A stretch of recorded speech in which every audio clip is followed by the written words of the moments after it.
ओम नमः सिद्धेभ्यः। ओम नमः सिद्धेभ्यः। ओम नमः सिद्धेभ्यः। निर्मल ज्ञान परिठिया कम कलंक डहेवी। अपालद्धौ जेड़ परु ते परम पेड़ वेवी। सब कर्म मल का नाश कर हर प्राप्त कर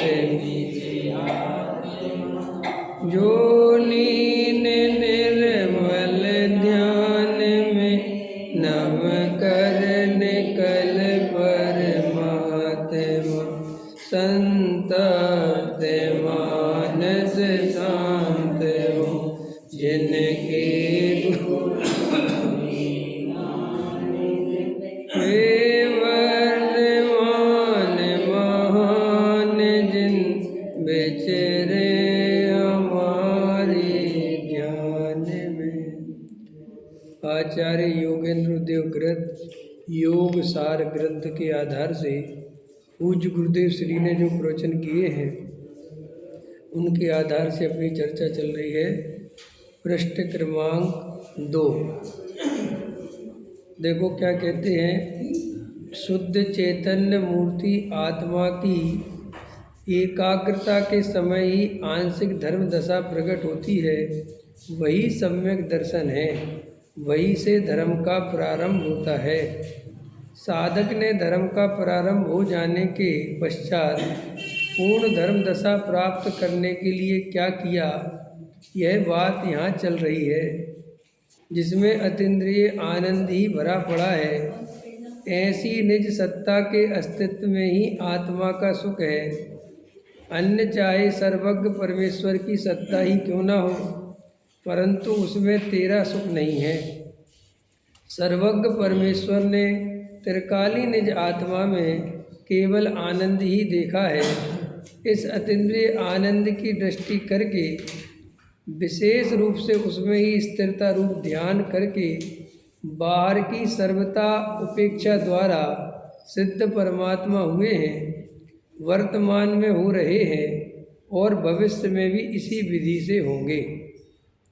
मोक्ष प्राप्त करने के लिए मोक्ष मार्ग की यही विधि है।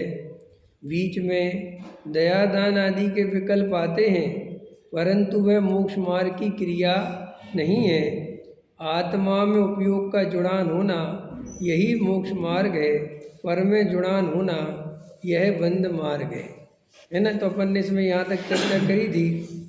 अब इसमें और देखो थोड़ा सा, ये बीच में दया दान आदि के विकल्प आते हैं। विकल्प लाने नहीं पड़ते, विकल्प आते हैं। और जब वो दया दान आदि के सहज विकल्प आवे तो वे ज्ञानी के कहलाते हैं। और जब वो दया दान आदि विकल्प शास्त्रों से पढ़ पढ़ के सुन कर करने पड़ते हैं तो वे अज्ञानी के कहलाते हैं। तो अपने को जो अभी पूजा पाठ भक्ति जो भी अपन करते हैं बाहर में, उसका अपन को गहराई से अन्वेषण करना चाहिए, खोज करना चाहिए कि जी हमें स्वयं आते हैं, कि हमें वास्तव में भगवान की महिमा आती है, कि हमें बचपन से मंदिर लाया गया और वो संस्कार पड़ गया और हमें वो रोज़ आदत पड़ गई तो हम इसलिए उनकी पूजा पाठ करते हैं। तो अगर अपन इसका विचार करेंगे और अगर अपन को लगता है कि अपन परंपरा से उनकी महिमा करते हैं तो वो महिमा सच्ची नहीं है। ठीक है। और मज़ेदार बात है, अपन कोई अपने को ये समझाए कि ये बात तुम चेकिंग करो, तो चेकिंग करने की जगह उससे लड़ते हैं कि तो हमें देवशास्त्र गुरु की महिमा छुड़ाते हो। देवशास्त्र गुरु की महिमा छुड़ाते नहीं, सच्ची हो जाए इसके लिए बताते हैं। क्योंकि परंपरा से की गई महिमा, शब्दों से की गई महिमा, शास्त्रों से की गई महिमा वो सच्ची महिमा नहीं है। तो अपन अपने को चेकिंग करें। अपन दया करते हैं तो दया अपने को सिखाई गई है कि दया का परिणाम अंदर से आता है। समझ में आया। अपन जो कुछ भी बाहर में करते हैं वो अंदर से करते हैं कि करने के लिए करते, करना चाहिए। एक जैनी के क्या कर्तव्य है, तो फिर जैनी के कर्तव्य हो सकते हैं वे, आत्मा के नहीं। समझ में आया। और जैनी के कर्तव्य करने से कोई सम्यक दृष्टि नहीं हो जाता। मैं तो कर्तव्यों से भिन्न हूँ, मैं करने वाला हूँ नहीं, मैं तो जानने वाला हूँ। ऐसा जो अंदर जानने वाले को जाने और फिर स्वीकार करे, वो ज्ञानी होता है। आज अभी सुबह गुरुदेव श्री का वचन सुन रहे थे, उसमें वैराग्य की गुरुदेव श्री इतनी सुंदर चर्चा ले रहे थे कि राग से रक्तता तोड़ना और आत्मा में रक्तता जोड़ना, इसका नाम वैराग है। जिसे राग की रुचि है उसे आत्मा की रुचि नहीं है। जिसे पर की महिमा है, राग की महिमा है, उसे आत्मा की महिमा नहीं है। और समझा रहे थे कि आत्मा को प्राप्त करने की विधि क्या है। तो यह आत्मा अपूर्व लगना चाहिए। इस आत्मा की इतनी महिमा आनी चाहिए कि साहब जाने बिना महिमा कैसे करें, बिना ही जाने महिमा करो। तुम जगत में बहुत से पदार्थों की बिना जाने महिमा करते हो कि नहीं करते।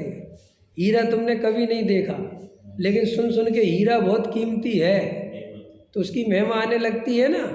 तो आचार्य कह रहे थे, आज गुरुदेव श्री समझा रहे थे कि तुम्हें आत्मा की बात सुनकर ऐसा लगना चाहिए कि ये बात अपूर्व है, ये बात मैंने कभी नहीं सुनी, कभी इसका परिचय नहीं किया। और उसकी महिमा भरे तो उसका पहचान करने का भाव बने। जिसकी महिमा, पे अमेरिका की महिमा सुन के अमेरिका जाने का मन होता है ना, ऐसी आत्मा की महिमा सुने बार बार कि मैं ऐसा, उसका विश्वास आवे, तो फिर आत्मा की पहचान करे कि वो आत्मा कौन है। और ले रहे थे कि राग को जानता है, देह को जानता है, लेकिन जानने वाले को नहीं जानता। समझ में आया कि नहीं, ये मिथ्यात्व है। तो अपने को, और ये वैराग्य, ये सच्चा वैराग्य, राग की रुचि छूट जाना, दया दान पूजा भक्ति व्रतशील संयम की रुचि हो जाना, ये वैराग्य नहीं है। पंच इंद्रिय के विषय भोग छोड़ के व्रतशील संयम आदि करने लगता, पुण्य छोड़ के, पाप छोड़ के पुण्य आदि की क्रिया करने लगे, घर छोड़ के संत साधु बन जाए, घर छोड़ के ब्रह्मचारी त्यागी वृत्ति बन जाए, और अगर उसे वो वैराग्य समझता है तो वो मिथ्या दृष्टि जानना। समझ में आया। अंदर में दया दान पूजा भक्ति के परिणाम एक तो आने चाहिए, लाना नहीं है। तो अपने को क्या लगता है, ऐसे में तो आएंगे ही नहीं, तो अपन अपने को ढीला नहीं छोड़ते। अपन को लगता है कि नहीं नहीं करने पड़ेंगे तब तो आएंगे। यही से मिथ्यात्व है। आज गुरुदेव श्री इतना बढ़िया ले रहे थे कि अनंत बार मुनि बना, समझ में आया। और अनंत बार मुनि बन के कैसी चर्या पाली, आज गुरुदेव के शब्दों में बता रहा हूँ मैं अपने शब्दों में तो बताती हूँ। आहार नहीं चाहिए, मरना पसंद करा। समझ में आया क्या, मुझे नहीं चाहिए। 10 बार, बहुत बार भोजन कर लिया, मैं भोजन करने वाला नहीं। समझ में आया। और ऐसा भोजन छोड़ के मर गया, ऐसा व्रत पाला, ऐसी प्रतिज्ञा पाली, शरीर को बिल्कुल झरझर कर लिया। समझ में आया। तो भी आत्मा का अनुभव बिना मोक्ष नहीं हुआ, सम्यक दर्शन नहीं हुआ। हमें अंदर में विचार करो कि कैसे होते हैं मुनिराज। आज गुरुदेव ले रहे थे, हीरे की थैली डली हो और मुनिराज वहाँ से निकले, समझ, हाँ पेशाब कर रहे हैं, बाहर निकले तो क्या देखें कि धूल है। समझ में आया कि साहब कुछ देने का किसी को बता दे कि वहाँ हीरे पड़े, हीरे दिखे तो बता दे ना, वो तो धूल दिख रही, कोई धूल पड़ी हो तो किसी को बताता है कि धूल पड़ी हुई है। ऐसी होती है मुनिराज की अलौकिक वृत्ति। तो ये मुनिराज की महिमा सुन सुन के उनका बहिरंग पकड़ता है। त्यागी वृत्तियों की महिमा सुन सुन के उनने भोजन नहीं करा, भाई साहब इतनी तकलीफ में रहे, उनने भोजन नहीं करा, तो सोचता मैं भी नहीं करूँगा। तो ये ऐसा लगता है कि जैसे भोजन नहीं करना जैन धर्म में बहुत बड़ा धर्म हो। और अपन भी बाहर से ही महिमा करा पाते किसी जीव की। किसी जीव ने भोजन नहीं करा, साहब वो मर गए, तो भोजन नहीं करा तो क्या हुआ ये बताओ, आत्मा का अनुभव किया था कि नहीं करा था। मैं भोजन करने वाला नहीं हूँ ये माना था कि नहीं माना था। पुण्य में से उपादेय बुद्धि टूटी थी कि नहीं टूटी थी। जड़ की क्रिया में से एकत्व बुद्धि टूटी थी कि नहीं टूटी थी। कि खाली इस बात से बहुत प्रसन्न थे कि मुझे कितना ही कष्ट होता रहा, मैं रात भर परेशान होता रहा, लेकिन मैंने पानी नहीं पिया। अगर इस बात से प्रसन्न होते हो तो नंबर 1 के मिथ्या दृष्टि, क्योंकि हमें जड़ की क्रिया की बहुत महिमा है। इसका मतलब हमने कैसे भी करके क्रिया पूरी कर दी, इसको हमने धर्म मान रखा है। कोई आदमी एलोपैथिक दवाई नहीं लेता तो अपन इसी की महिमा करते हैं, एलोपैथिक दवाई नहीं ली। अरे तो नहीं ली तो क्या हुआ, इससे धर्मात्मा हो जाता है क्या कोई? हमें नहीं कह रहे कि लो, लेकिन इससे धर्म का कोई संबंध नहीं है। तुम्हें इसी से महिमा क्यों आती है किसी? और अगर किसी ने एलोपैथिक दवाई ले ली तो क्या वो मिथ्या दृष्टि हो गया क्या? वो सम्यक दृष्टि नहीं हो सकता क्या? वो ज्ञानी नहीं हो सकता क्या? है? और त्यागी वृत्ति है, जब ब्रह्मचारी त्यागी वृत्ति है तो वे दवाई लेंगे कैसे? तभी तो त्यागी वृत्ति ब्रह्मचारी बने। नहीं समझ तो उसमें महिमा की क्या? अरे मुनिराज है, कोई ऐसी महिमा करे मुनिराज की कि मुनिराज को इतनी ठंड लगती रही, उनने कपड़े नहीं पहने। अरे कपड़े पहन लेते तो मुनिराज का है बात के भाई।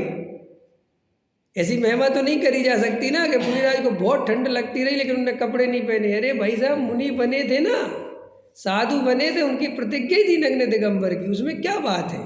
ऐसे ही कोई त्यागी वृत्ति ब्रह्मचारी अगर उसका जो भूमिका है उसकी वो आचरण पालता है तो पालने योग्य है, उससे उसकी महिमा का क्या मतलब है? एक मुनिराज 28 मूल गुण पालते हैं, इसलिए वे महिमा के योग्य नहीं होते।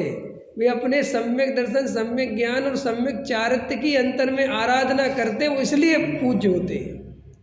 हम मुनिराज के बाहर की क्रिया से नहीं पूछते, तो फिर साहब बाहर की क्रिया वो तो हम देख के अनुमान करते हैं अंदर का, लेकिन वो हमारे लिए महिमा का विषय नहीं है।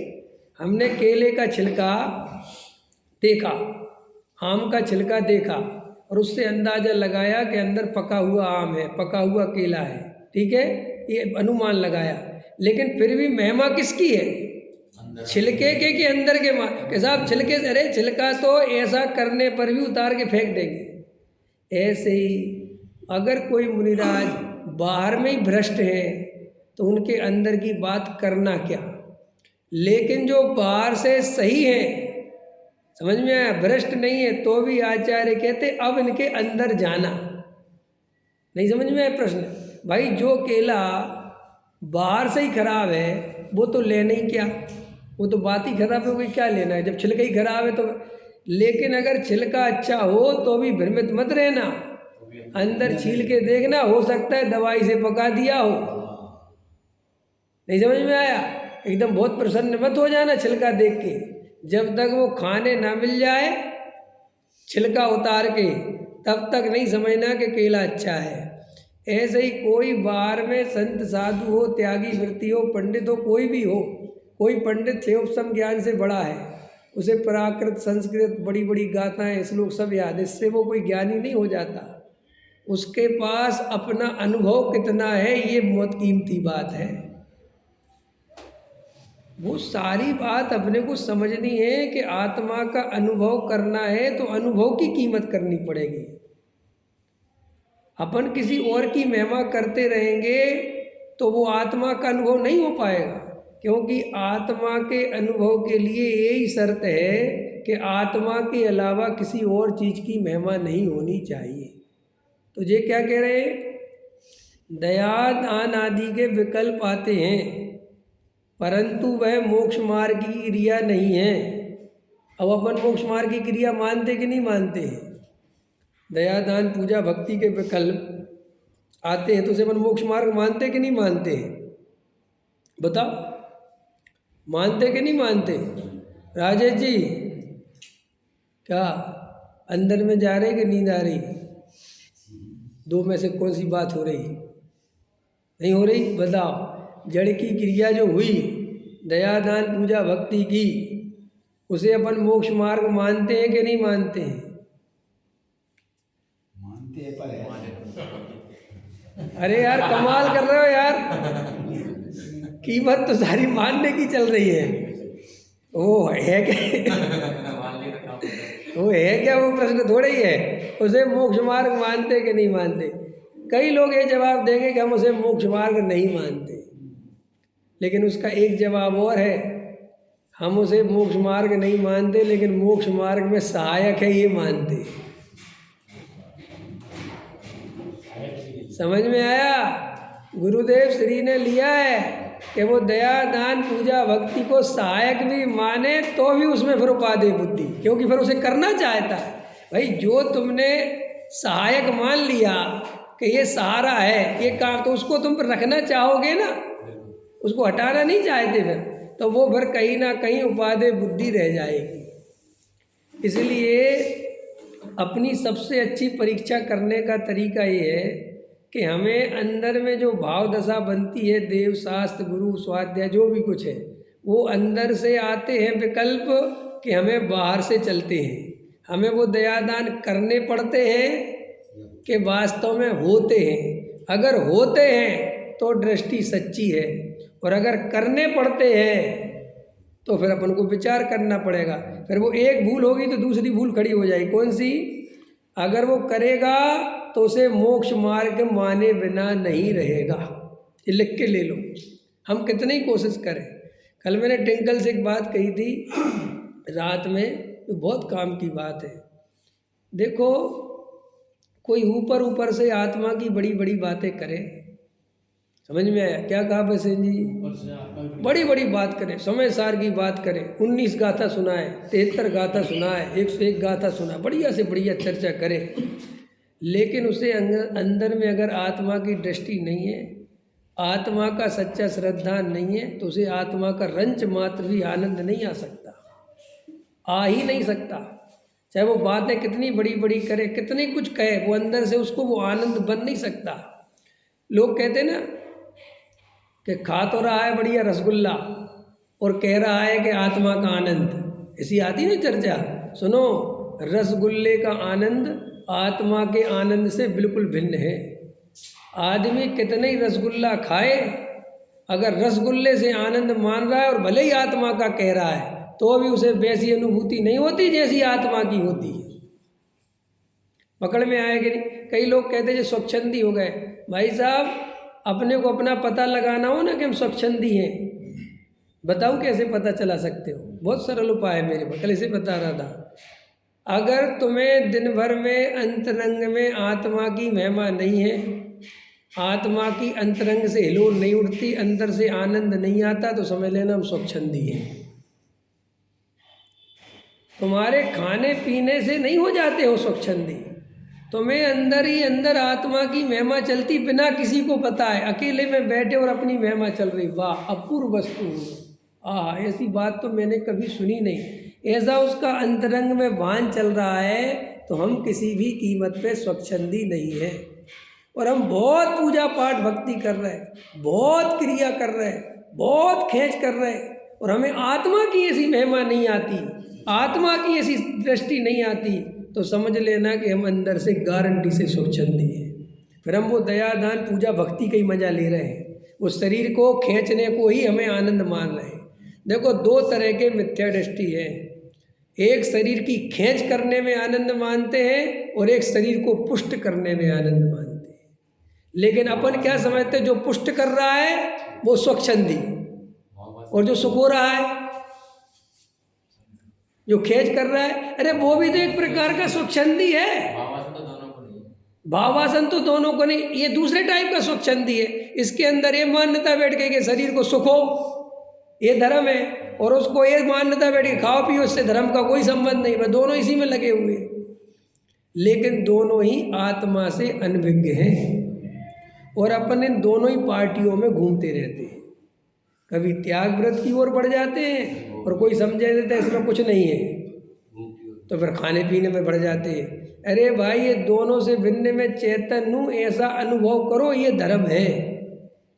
तो तुम्हें अंतरंग में अगर दिन भर ज्ञाय भगवान आत्मा की महिमा रहती है, और एक अलग प्रकार की उमंग बनी रहती है, ऐसा लगता है कि मुझे दुनिया से सबसे अलग कुछ चीज़ मिल गई है, तुम्हें सारे जगत की महिमा छोड़ के अपनी महिमा आने लगी है, तो समझ लेना हमारा मार्ग सही है। और अगर हमें अपनी महिमा छोड़ के जगत में कहीं पर भी पर पदार्थों की महिमा आ रही, किसी भी रूप में आ रही है, तो समझ लेना अभी गड़बड़ चल रही है। ये बिल्कुल पक्का समझ लेना, आज बहुत एक एक मिनट समझ लेना। हमारी उपादेय बुद्धि होने की ऐसी आदत है वज्रसेन जी कि अगर अपन ने जिनवाणी स्तुति में अपनी स्तुति दे दी सबको पढ़ने, तो ऐसा लगता है से अपनी हो गई हो, नहीं होता है। ऊपर देखता हूँ मैं, इसी बात का कंपटीशन चलता है, कहते हम हमारी बाली पढ़ो, जैसे तुम्हारे बाप की हुई है। किसी स्तुति तो जिसने लिखी उसकी है ना, तुमने बस खोल के दे दी तो तुम्हारी हो गई। लेकिन जगत में ऐसी उपादेय बुद्धि, सोचो इतनी छोटी छोटी चीजों में अपनी हालतें है। कहाँ मोक्ष मार्ग साध पाएंगे अपन, कैसे आत्मा का अनुभव कर पाएंगे। अभी तो ये सड़ी सी क्रिया है, कल रोटी छोड़ के तो देखो, पता चलेगा कैसे उपादेय बुद्धि होती है। अभी तो खा रहे हो तो ब्रजशील संयम में कुछ नहीं है, कुछ नहीं है बोलना बहुत आसान है। जब वे ब्रजशील संयम आते हैं और फिर उसमें कहो कि इसमें कुछ नहीं है, लोगों की हवा टाइट हो जाती है, प्रवचन छोड़ के भग जाते हैं लोग। कई लोग प्रवचन इसलिए नहीं सुनते मेरे, वो कहते भाई साहब अपने को नहीं सुनना, ये स्वच्छंदी बना देगा। भाई साहब तुम स्वच्छंदी हो, अगर विवेक कुमार इतना खतरनाक आदमी है कि वो तुम्हें स्वच्छंदी बना सकता है, तो तुम्हारा धर्म 2 कौड़ी का है, तुम्हारी श्रद्धा 2 कौड़ी की है। एक बार बताओ, अपन अजैन के मंदिर में चले जाएं और अपन अजैन हो जाएं तो फिर अपन सच्चे जैन कहलाने लायक है? फिर तो तुम्हारा जैन धर्म 2 कौड़ी का है। मतलब तुम किसी के मंदिर में गए और तुम हिंदू हो गए, अगर मस्जिद के बाहर से निकल गए तो मुल्ला हो गए, ऐसा हो जाएगा क्या? श्रद्धा इतनी कमजोर होती है क्या? देखो श्रद्धा कहते किसे है, पहले तो यही समझ लो। श्रद्धा पता कहाँ है अपनी सच्ची? सारी दुनिया इकट्ठी आके कहे ना धन बुरा है, अपन नहीं मानने वाले। सारी दुनिया आके कहे ना तुम्हारा बेटा तुम्हारा नहीं, अपन नहीं मानने वाले। ये कहलाती श्रद्धा। लेकिन हमने जरा से कहा ब्रजशील संयम में कुछ नहीं होता, तुमने कहा बहुत अच्छा, अपन तो कल से चालू करो। तो भी वो 2 कौड़ी के थे और तुम इसलिए भाग गए कि तुम सुन नहीं सके, क्योंकि तुम्हें अंदर डर लगने लगा कि ऐसे मैं तुम्हें छोड़ दूंगा तो इसका मतलब हम डर से ही कर रहे हैं। और कोई अगर करने करे से कह देगा कि इनमें दम नहीं है तो हम 1 मिनट में छोड़ के भागने वाले हैं, तो वो श्रद्धा नहीं है, वो कोई काम की नहीं है। तो इतनी लाइन का अर्थ हो गया। दया दान आदि के विकल्प आते हैं। एक तो ये बात कर लेना, विकल्प आते हैं कि साहब नहीं आवे तो आत्म आराधना करो, आने लगेंगे।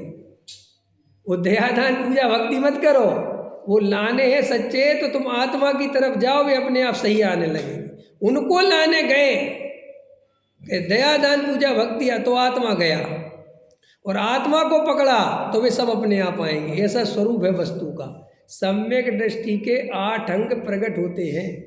8 अंग से सम्यक दर्शन प्रकट नहीं होता। क्या कहा मैंने? 8 अंग जो है सम्यक दृष्टि के, वो त्रिकाली ध्रुव की श्रद्धा करने से, अनुभव करने से वे 8 अंग उसके प्रकट होते हैं। 8 अंगों का पालन करने से सम्यक दर्शन नहीं होता। पकड़ में आ रहा कि नहीं आ रहा? ये समझने लायक बातें हैं। अपन क्या है, ग्रंथों को पढ़ पढ़ के, आपको पता है। और एक खतरनाक बात सुनो, चरणान योग जो है ना और प्रथमान योग, वो आराधकों के जीवों की कहानी है। वो आराधना कैसे करी जाए ये कहानी नहीं है। वो जो प्रथमान योग है कि आदिनाथ हुए नाभिराय मरुदेवी के पुत्र, और फिर ऐसे ऐसे वो तो कहानी है महापुरुष की। समझ में आया? उनने सम्मेलन प्राप्त कैसे करा वो उसमें नहीं लिखा है। और वे आदिनाथ ऐसे चलते थे तो तुम वैसे चलने लगे तो गए काम से। ये तो तुम पात्र की नकल करने लगे। और चरणानियों क्या है? आत्म आराधक जीवों का आचरण कैसा होता है ये उसमें बताया गया। किसका? तो आराधना करो तो वो आचरण प्रकट होता है। अब अपन क्या करते हैं, वो आचरण पकड़ के आराधना बंद करना चाहते हैं। ये उल्टा मार्ग पकड़ लिया। अगर देखो वास्तव में ऐसा ही होता कि पहले आचरण पालो फिर आत्मा मिलेगा, तो सूत्र बनता सम्यक चारित्र ज्ञान दर्शन मोक्ष मार्गा। समझ में? फिर सम्यक दर्शन ज्ञान चरित्राणी मोक्ष मार्गा नहीं बनता। देखो ये जगत प्रसिद्ध है जैनियों का सूत्र, और ये अपने में अकेला नहीं है। कौन सा? ये खाली उमा स्वामी महाराज का नहीं है। ये जो सूत्र है, ये सूत्र समयसार में भी है, प्रवचन सार में भी है, नियम सार में भी, सब जगह ये सूत्र है। सम्यक दर्शन ज्ञान चरित्राणी मोक्ष मार्गा।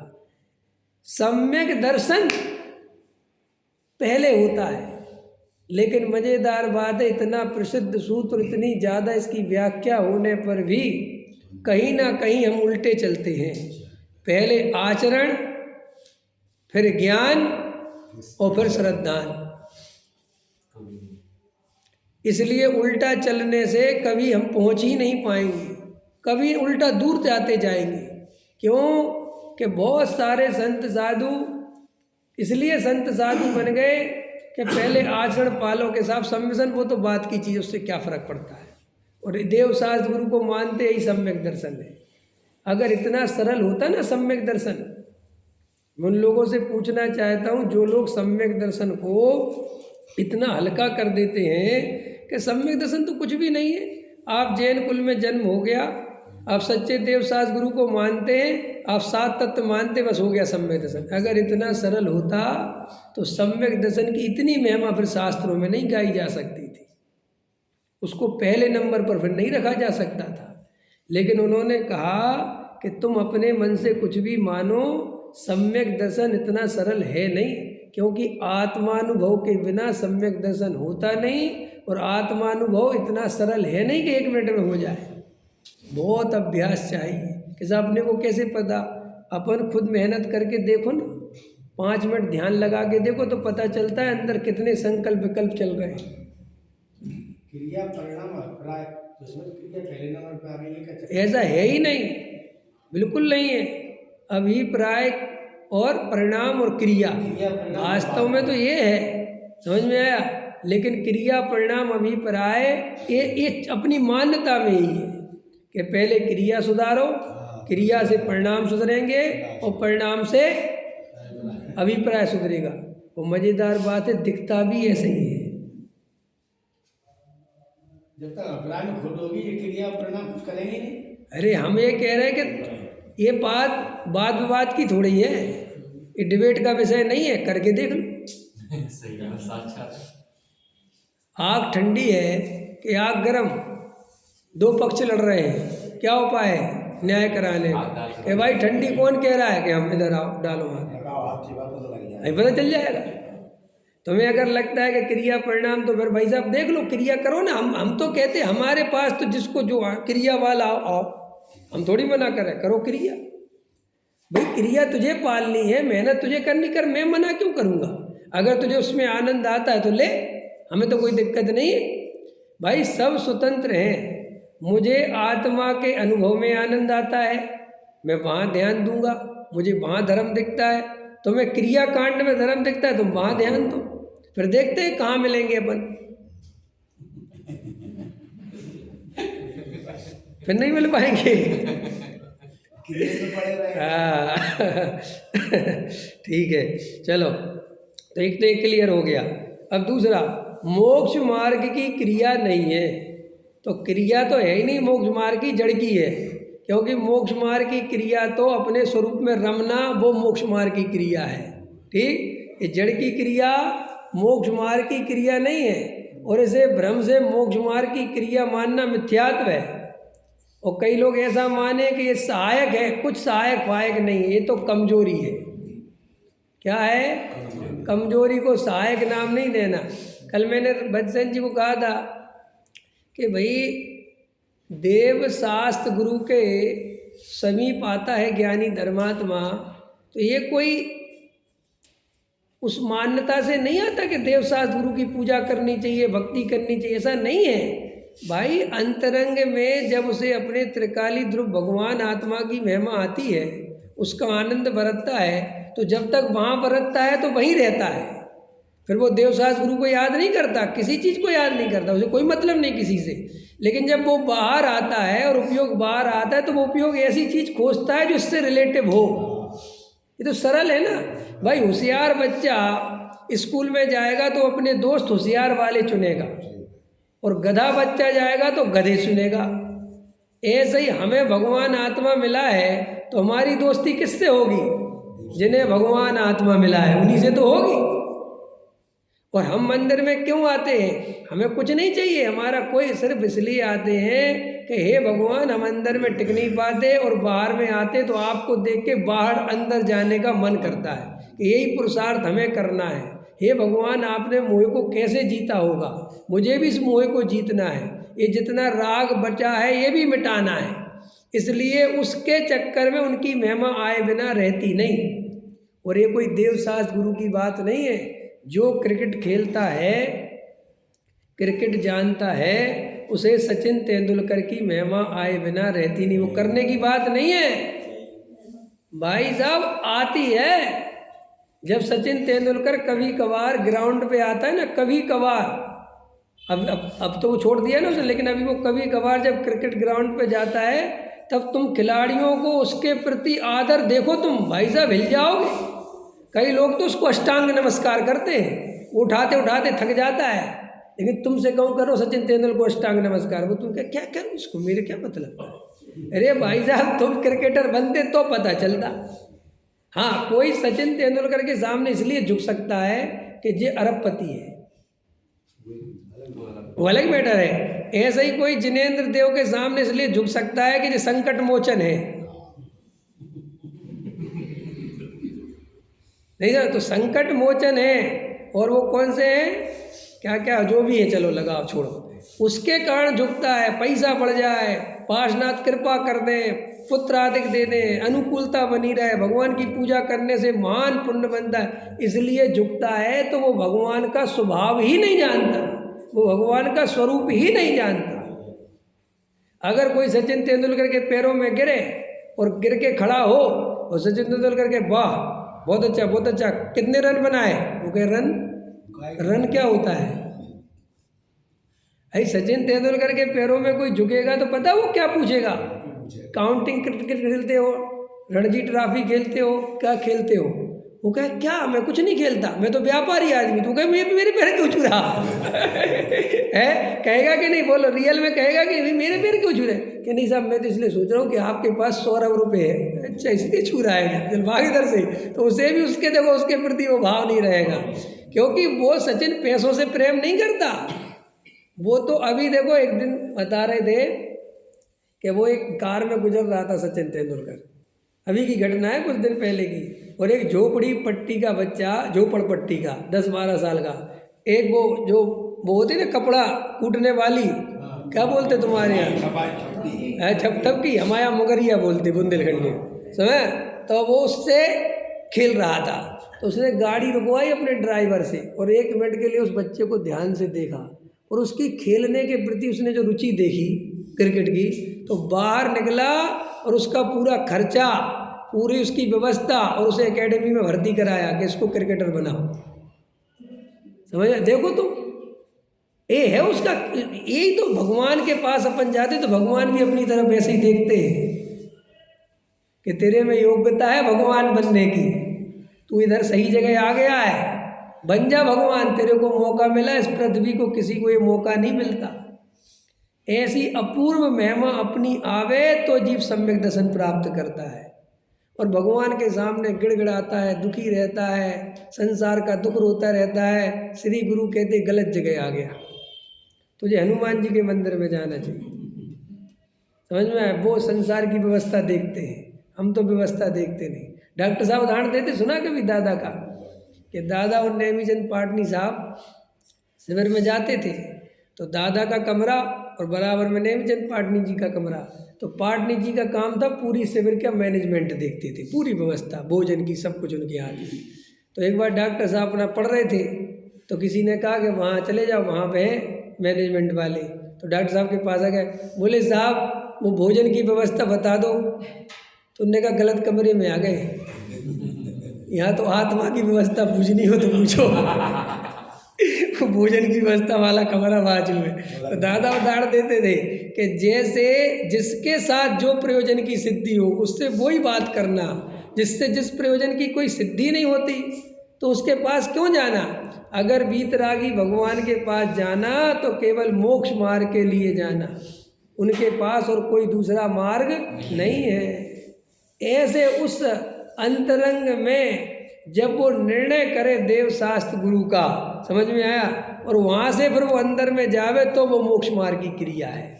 वो जड़ की क्रिया मोक्ष मार्ग की क्रिया नहीं है। उपचार से शास्त्रों में भी कहीं कहीं लिखा हो तो उसे उपचार समझना, व्यवहार समझना। आत्मा में उपयोग का जुड़ान होना यही मोक्ष मार्ग है। पर में जुड़ान होना वह तो बंद मार्ग है। भाई ये बात अपन लाइन लिख लो, अपने घर पे लिख लो। जैसे अपन ऐसे शांत होकर बैठ गए और उपयोग को उपयोग में जोड़ने लगे तो समझ लेना मोक्ष मार्ग, ठीक है। और उपयोग बाहर आया, चाहे वो देव शास्त्र गुरु से ही क्यों ना जुड़े, चाहे वो भक्ति से ही क्यों ना जुड़े, पूजा से ही क्यों ना जुड़े, व्रत से, संयम से, कहीं से भी जुड़े, तो तुरंत क्या समझना कि ये बंद मार्ग चालू हो गया। और जब अंदर में शांत होकर अपने अंदर जाओ तो क्या समझना कि ये मोक्ष मार्ग चालू हो गया। बस ये दो ही बातें ध्यान रखना, उपयोग का पर से जुड़ना, इसका नाम है बंद मार्ग, और उपयोग का उपयोग से जुड़ना, इसका नाम है मोक्ष मार्ग। इसके अलावा मोक्ष मार्ग कुछ भी नहीं है। समझ में आया? बिल्कुल पक्का समझ लेना, ये निर्णय रख लेना। भाई इतनी सी बात याद रखोगे तो गलती नहीं होगी। फिर व्रतशील, संयम, पूजा पाठ, भक्ति, दया, दान, व्रत सब भूमिका के अनुसार अपने आप होते हैं, उन्हें करना नहीं पड़ता। तो फिर हमारे क्यों नहीं होते? भूमिका नहीं है। तो सही बात, बिल्कुल सही उत्तर है भाई। इसलिए नहीं होते कि वो भूमिका नहीं है। ऐसा में इस तरीके के भाव आते वो भूमिका है। अंदर में निर्णय कर सकते कि नहीं कर सकते? आपको, आपने ही अपने मन से डिसाइड कर लिया कि ये भाव नहीं आने चाहिए, तो वो आपकी गलती है। कल एक बहुत अच्छा मैं पढ़ रहा था लेख कि ज्ञानी कौन,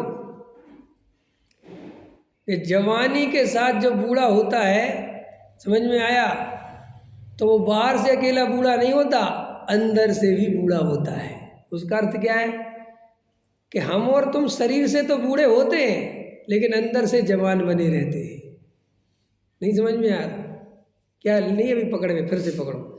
हम और तुम शरीर से तो बूढ़े होते हैं लेकिन अंदर से जवान बने रहते। माने तुमने अपनी जवानी में कोई होश पूर्वक नहीं जिए कि इस जवानी में कोई दम नहीं है, वरना तुम्हारा जवान होने का रस निकल जाता। हमें जवान होने का रस क्यों बना है? हर आदमी बाल सफ़ेद हो रहा है तो काले करने में लगा है। क्यों तुम्हें जवान रहने का रस क्यों पड़ा हुआ है? इसलिए कि तुमने अभी भी बुढ़ापे में आते आते भी जवानी में सुख की कल्पना कर रखी है। काश तुमने जवानी को ढंग से जी लिया होता, काश हमने जवानी को ढंग से देख लिया होता कि कोई दम नहीं है। इसको कहते हैं ज्ञानी। समझ में आया? जो उसको अब चाहिए ही नहीं। हम बूढ़े हो गए, हमारी मजबूरी है, लेकिन हम बूढ़ा होना नहीं चाहते। तो इसका मतलब क्यों नहीं होना चाहते? कहीं ना कहीं जवानी में अभी भी रस बैठा है। और अभी बाजार में दवाई मिलती है कि खाओ तो जवान हो जाओगे, तो आदमी लेके आ जाता है।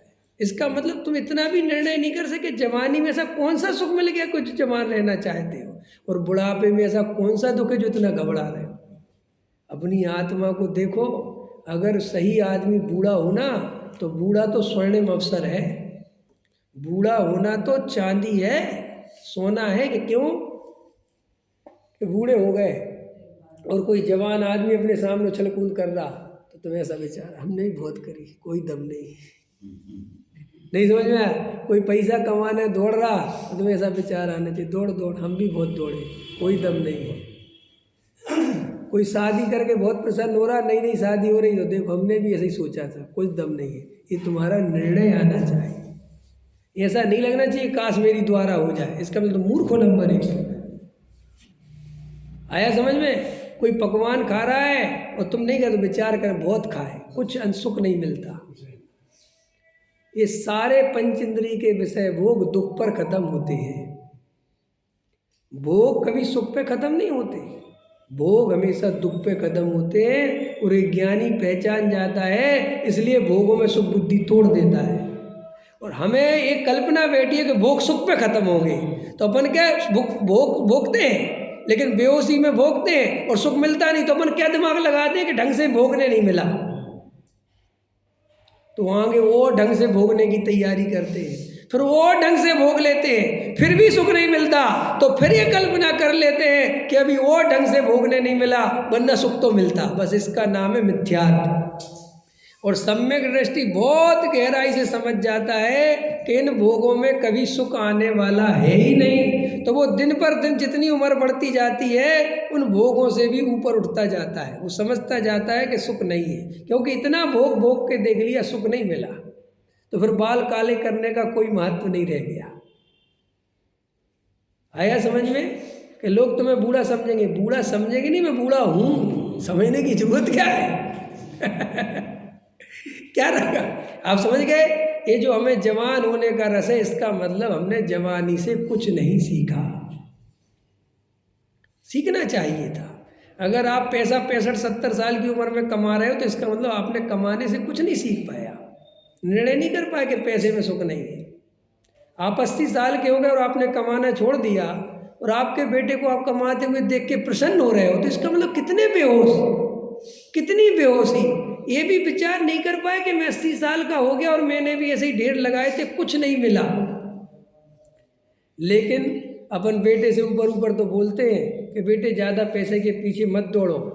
इस सिर्फ अपन मंदिर में जाके सुन के आते ना तो बोल देते हैं थोड़ा भावुकता में, और अगर बेटा यही बात मान ले ना तो ठीक है पापा कल से दौड़ना बंद। अरे भाई तुम क्या हो गया, ज़्यादा सीरियस हो गए क्या?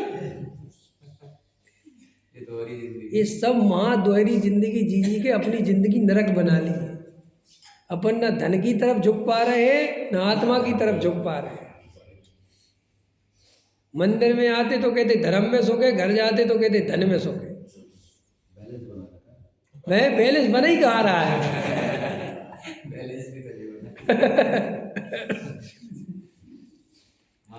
हाँ मान रखा है। तो आत्मा में उपयोग का जुड़ान होना यही मोक्ष मार्ग है, पर में जुड़ान होना यह तो बंध मार्ग है। भाई इतनी बात समझ गए? दया दान पूजा भक्ति तो सब हिंसा झूठ चोरी क्यों नहीं बोलते, वो तो सारी दुनिया बंद मानती है, उसमें अपन को क्या करना। लेकिन जब अपन को दया दान पूजा भक्ति देव शास्त्र गुरु की पूजा पाठ के भाव आवे तो अंदर में लगना चाहिए कि सब बंद मार्ग है, ये मोक्ष मार्ग नहीं है। फिर भी आए बिना रहेगा नहीं, डरना नहीं। ये अंदर से मान्यता निकाल दो कि हम पूजा पाठ भक्ति को हे मानेंगे तो कर नहीं, हे मान के जितनी अच्छी होगी उतनी अच्छी उपाधि मान के नहीं हो सकती। देखो तुम अपने बेटे की कितनी मदद करो, तुम्हारे बेटे ने 200 रुपये मांगे, तुम उसे 200 रुपये दे दो, तुम्हें अंदर प्रसन्नता नहीं मिलेगी, क्योंकि बदले में तुम्हारे अंदर वो बेटा है ये मान्यता है और मैं इसका बाप हूँ ये मान्यता है, इसलिए उसको देने में प्रसन्नता नहीं मिलती। लेकिन एक रोड चलते गरीब आदमी जिसको तुम बिल्कुल नहीं जानते उसको तुम 10 रुपये भी देते हो तो प्रसन्नता मिलती है। क्यों मिलती है? बेटे को 200 रुपये दिए तो प्रसन्नता नहीं मिली और उसको 10 रुपये दिए तो प्रसन्नता क्यों मिली? क्योंकि तुम्हारा उससे कोई प्रकार का स्वार्थ नहीं है, कोई उससे अपेक्षा नहीं है, निस्वार्थ भाव से। ऐसे ही जब अपन भगवान की पूजा भक्ति निस्वार्थ भाव से करते हैं, हमें बदले में कुछ नहीं चाहिए, बस भगवान के अंदर से बहुमान आता है, उस पूजा की कुछ बात ही निराली है। और वो पूजा केवल मंदिर में आके नहीं होती, वो हर पल होती है। समझ में आया? यहाँ पल पल में होती है पूजा, सर उठाने की फुर्सत नहीं है। समझ में आया? तो हर पल पूजा चल रही है। सम्यक दृष्टि के 24 घंटे देव शास्त्र गुरु की महिमा है। हम 24 घंटे किसकी पूजा करते बताओ? देव शास्त्र गुरु की कि धन की? धन की। रात को 2 बजे भी कोई धन के बारे में बताए तो ले आओ। समझ में आया कि नहीं आया है? चलती नहीं चलती? कमाने वाले को अकेले नहीं चलती, घर में बैठने वाले को भी चलती है। नहीं चलती? अगर पत्नी से कहो बच्चन जी पेमेंट लेने जा रहे हैं तो रोकती है? आज तक रोका? कहती ले आओ। हाँ और अगर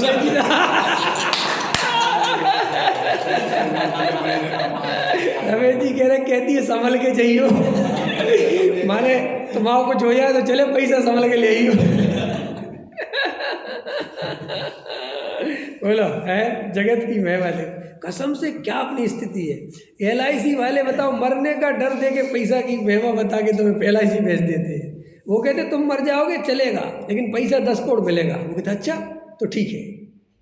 सोचो, माने तुम्हें मरने की कीमत पे पैसे की इतनी महिमा है कि मैं मर जाऊंगा तो 10 करोड़ मिल जाए। अरे तो मैं काम का ही क्या हूं? ऐसा दूसरे को इतना सुखी करना चाहता है।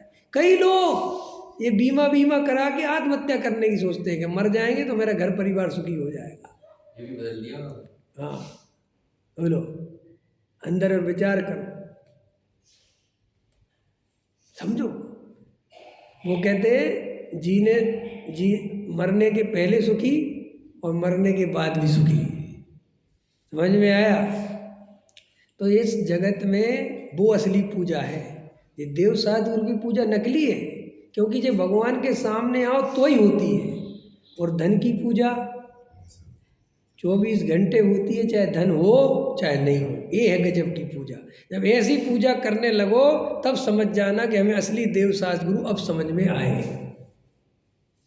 ठीक, चलो। सिद्धि प्राप्त करने वालों ने प्रथम, देखो अभी ये कितनी गजब की चर्चा चल रही है। सिद्धि प्राप्त करने वालों ने प्रथम शुद्ध स्वरूप की प्रतीति करके आत्मानुभव किया।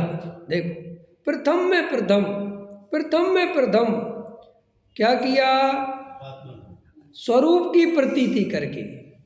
बिना स्वरूप के प्रतीति के अनुभव नहीं होगा। पहले मैं तत्व निर्णय करके, तत्व विचार करके, भेद ज्ञान करके, राग और ज्ञान को भिन्न करके, ये समझ लो। अभी मैं 2 मिनट में बोल रहा हूँ प्रक्रिया। ये प्रक्रिया है कि कैसे आत्मानुभूति होती है। तो जो जीव पहले स्वाध्याय आदि करके ठोस वस्तु का स्वरूप समझता है, धारणा ज्ञान में। कौन से ज्ञान में? जिसे तुम 6 उपसम ज्ञान भी बोल सकते हो। उसमें पहले पूरा वस्तु का स्वरूप, निमित्त, उपादान, पुण्य, पाप, जीव अजीव, आश्रव, बंध, सबका स्वरूप जो प्रयोजनभूत चर्चा है, द्रव्य, गुण, पर्याय, इनका मजबूती से पहले स्वरूप समझता है।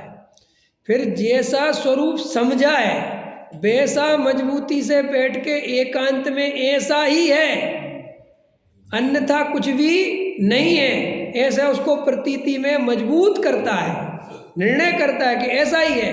अभी अनुभव में नहीं पहुंचा वो, लेकिन अनुभव के पहले की ये प्रक्रिया है कि और कुछ इसके अलावा नहीं है, सत्य यही है, यही है, यही है। ऐसा उस सत्य के प्रति प्रतीति आवे। फिर वो एकांत में बैठ के भेद ज्ञान की कला सीखे। कि भेद ज्ञान की कला क्या है? कि द्रव्य कर्म, भाव कर्म, नो कर्म। माने ये शरीर आत्मा नहीं, ये स्त्री पुत्र मकान दुकान ये आत्मा नहीं, और अंदर में जो मोह राग देश क्रोध मान माया लोभ के परिणाम है ये आत्मा नहीं। इनसे भिन्न जो जानने वाला ज्ञान दर्शनमयी चैतन्य तत्व है वो ही आत्मा है। ऐसा दोनों के लक्षण को अलग अलग जाने और फिर एकांत में बैठ के बार बार राग को देखे और ज्ञान को देखे, राग को देखे और ज्ञान को देखे, राग को देखे और ज्ञान को देखे, शरीर की क्रिया को देखे और ज्ञान की क्रिया को देखे, शरीर की क्रिया को देखे और ज्ञान की क्रिया को देखे। ऐसा हर काम में जागृत रहे, व्यापार आदि हर कार्य में जागृत रहे कि मैं कौन, मैं कौन, मैं कौन, मैं इसमें से कौन, मैं इसमें से कौन, मैं इसमें से कौन। ऐसा भेद ज्ञान को बढ़ाता जाए और एकांत में बैठ के और गहराई से बिल्कुल आंख बंद करके दोनों को भेद ज्ञान में अलग अलग देखे। और जब बिल्कुल प्रतीति में ज्ञान की प्रतीति बनने लगे कि ये ज्ञान ही मैं हूँ, यही आत्मा है, यही मेरा स्वरूप है, ऐसी प्रतीति करके उस आत्मा की श्रद्धा करके फिर वही जीव आत्मानुभूति के योग हो जाता है। और फिर वो एक दिन ऐसा आता है जब बिल्कुल शांत होकर कर्ण लब्धि के परिणामों में पहुंचकर आत्मा का अनुभव कर लेता है और अनंत अपूर्व आनंद की प्राप्ति होती है।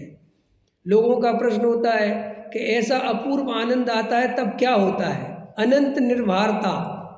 ऐसा लगता है जैसे सिर का पूरा भार उतर गया, ऐसा खालीपन लगता है, ऐसा लगता है जैसे अपना आकाश में, खुले आकाश में उड़ रहा है, कोई भार नहीं, कोई विकल्प नहीं, कोई चिंता नहीं, कोई टेंशन नहीं, और अंदर ही अंदर आनंद बढ़ता ही सा रहता है, ऐसी खुमारी बढ़ती सी रहती है। जब ऐसी तुम्हारी दशा होवे तो समझ लेना कि आत्मानुभव का उदय हुआ है। वो पकड़ने की चीज़ नहीं है, उसका रिजल्ट ये है।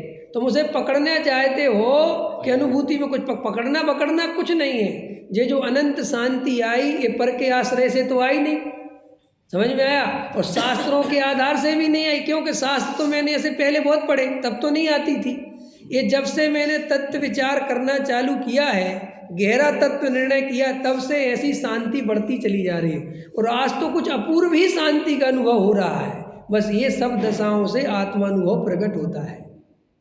और अत्यंत महिमा होनी चाहिए अपनी, बहुत महिमा होनी चाहिए। जब धन का नाम ले तो धूल दिखे, स्त्री पुत्र भिन्न दिखे, बिल्कुल भिन्न द्रव्य, स्त्री पुत्र मकान दुकान बिल्कुल ऐसे भिन्न द्रव्य दिखे जैसे खंबा अपने से भिन्न दिखता है। बस ऐसी प्रतीति से करके आत्मानुभव का जन्म होता है। ये मुख्यता है तत्व विचार से आत्मानुभूति, और कुछ नहीं, इतना ही काम है। ये बाकी के प्रायश्चित, प्रतिक्रमण, प्रत्याख्यान, आलोचना, ये सब जो कुछ है, ये तो सब बाहर की बातें हैं। ये सब जब आराधक अपने स्वभाव में नहीं रह पाता तो बाहर में सब तरीके के विकल्प आते हैं, सहज आते हैं। उन विकल्पों को करने वाला मैं नहीं हूँ, ये निर्णय करते हैं।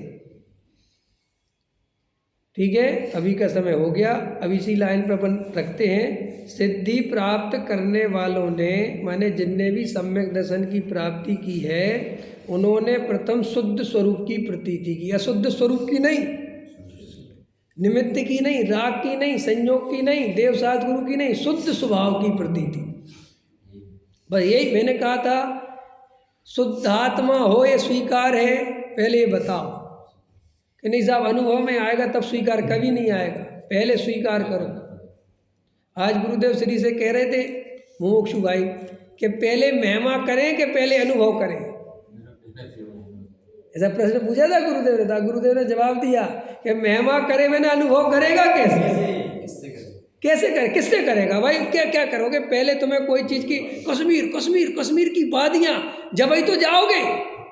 वो कश्मीर में आतंकवादी तो जाओगे हैं? कोई दो लाइन सुनाए बस जी, आतंकवादी कश्मीर में, तो कहोगे भैया मेरी टिकट कैंसिल करो। वो कोई वादियाँ, ऐसी वादियाँ, ऐसा मन, चलो। ऐसे आत्मा कश्मीर की वादियों से भी महासुंदर दिखना चाहिए। आज पूज्य गुरुदेव श्री कहते वो रत्नाकर है, रत्नों का पिटारा, अनंत गुणों का पिटारा है वह आत्मा, और वो मैं हूँ। ऐसी महिमा आनी चाहिए अपनी। अरे अपन को भगवान की छवि देख के उनकी महिमा आ जाती है, और वो वीतरागता भाव मेरे अंदर प्रकट है, उसकी महिमा नहीं आती। वो जो आकृति है, नासाक दृष्टि, वो तो पुद्गल की पर्याय है।